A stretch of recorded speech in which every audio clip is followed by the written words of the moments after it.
Good evening, welcome to 1010 News, your top 10 news in 10 minutes. I'm Andy Hong. Today is United Nations Day, or should I call it International Gridlock Day. Also, Muharram, which is one of the 4 holy months of Islam, begins at sundown, which means it already began. So that's that. Terrorism finally reached a place where we always thought was a nicer version of America, Canada, minus the fact that when we went to war with Canada, they burned down the White House and that they contributed much more to World War II in Europe. Yes, on Wednesday, Michael Zehoff Babu first shot and killed a Canadian soldier at a war memorial, then proceeded to open fire in the Parliament building. This wasn't anything like the fence jumping incidents at the White House that we seem to have almost weekly these days. Canadian officials locked down parts of the entire city of Ottawa for hours as police restored order. Babu, who is an Islamic convert and had a history of drug use, was killed during his rampage in the Parliament building by Kevin Vickers, a sergeant at arms for the House of Commons. On Thursday, as Vickers conducted his rituals for beginning the Parliament session, all at present gave him a well-deserved standing ovation. Investigations are beginning to reveal that the gunman was most likely tied to a larger jihadist group, but the findings are still premature. Until then, we can only offer our condolences to the family and friends of the slain soldier, Corporal Nathan Cirillo.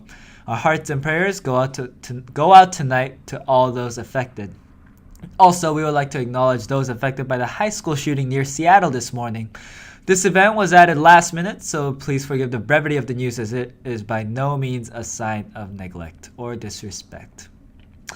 In the Middle East, ISIS is proving to be not only a threat to innocent civilians tired of decades of warfare, but also to the countless historically significant artifacts there.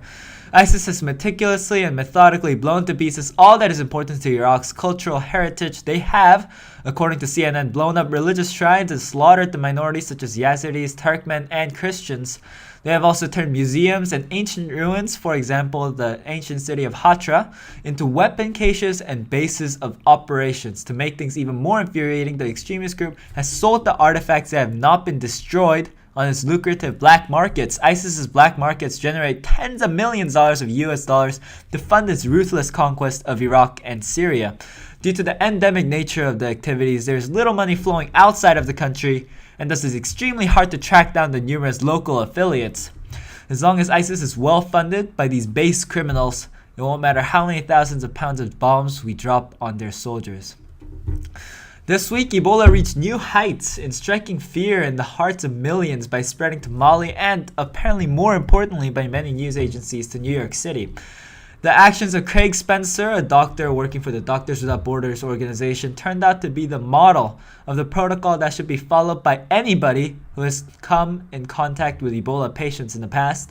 He monitored himself and reported himself immediately when he began to develop a fever. He was accordingly and appropriately taken to Bellevue Hospital, the designated hospital in New York City for Ebola patients. Thanks to events such as these, when the system actually works, President Obama is said to be cautiously optimistic about Ebola in the United States. Fortunately, the nurses who contracted the disease from Thomas Eric Duncan, the first Ebola death case in the United States, are also said to be improving. About the case in Mali, there is so far only a two-year-old girl officially diagnosed with Ebola. Officials are carefully tracking any human contact that the girl might have had, and the World Health Organization has announced that vaccine trials will begin in sight in West Africa in January. And when I go research important news on the internet and type in Africa, I usually only find news on Ebola.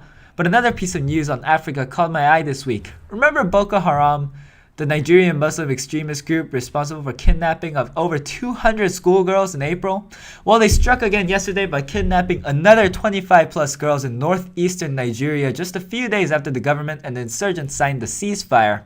In a separate incident, Boko Haram insurgents allegedly blew up a bus station in the town of Azare, killing at least 5 people. According to the Irish Times, it is likely that the ceasefire was signed with one faction of the highly divided group, while the others continue their attacks. As clashes between police and protesters increase over the hotly contested area of Mongkok, the Hong Kong pro-democracy movement faces a new front, the internet. The internet was essentially what began the protests. Social media was especially useful in planning gatherings and spreading messages. However, the police also upped their game by arresting 2 activists for online threats and intimidation. Hong Kong police released a statement that they're monitoring the internet closely. The threats involved open statements of malice toward policemen and their families and plans to occupy the Hong Kong International Airport, which Steve Hu of the Hong Kong police called an attempt to create chaos. Many fear that this is the first of many possible moves to suppress the freedom of expression of Hong Kong residents.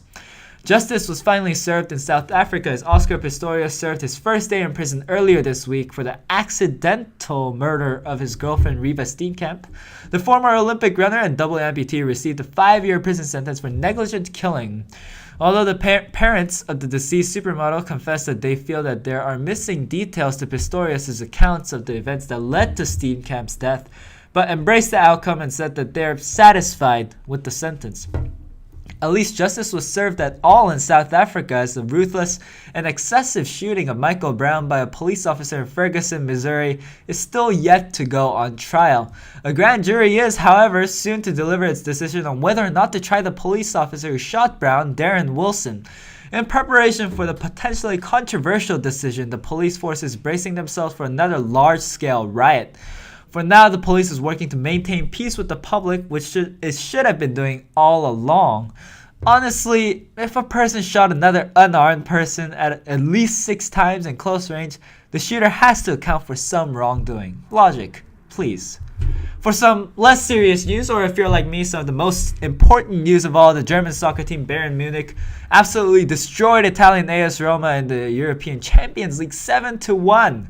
Bayern Munich scored 15 goals in the past 2 games, bringing the total to 40 goals over 8 games, which is a new record for the Champions League. In Moscow, the stadium for CSKA Moscow was closed the second time this month for allegations of racism. And you were thinking that we were done talking about serious topics. As it turns out, we're far from done discussing very, very serious topics as only 6 white rhinos are left on Earth as of now. The rhino Sunni was one of 7 left of its kind and was vital to the survival of the species. The disappearance of numerous known plant and animal species is becoming a disturbing trend, and some scientists have gone as far as to declare that we are in an era of mass extinction.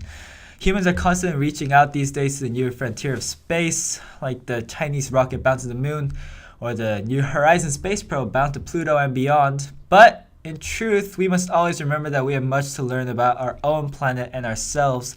We know more about Mars than we do our oceans, and we know more about life and death of stars than we do our rainforests.